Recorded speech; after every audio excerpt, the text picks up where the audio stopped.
ദേശീയപാതയിൽ അമലഗിരിക്ക് സമീപം KSRTC ബസ്സും ടൂറിസ്റ്റ് ബസ്സും കൂട്ടിയിടിച്ച് അപകടം. യാത്രക്കാർക്ക് പരിക്ക്. ഇന്ന് രാവിലെ 9:30 സംഭവം.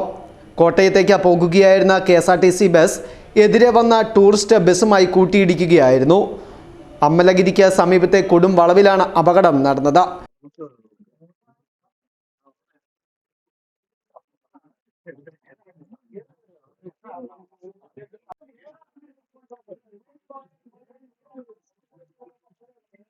അപകടത്തിൽ നിരവധി യാത്രക്കാർക്ക് പരിക്കേറ്റിട്ടുണ്ട്.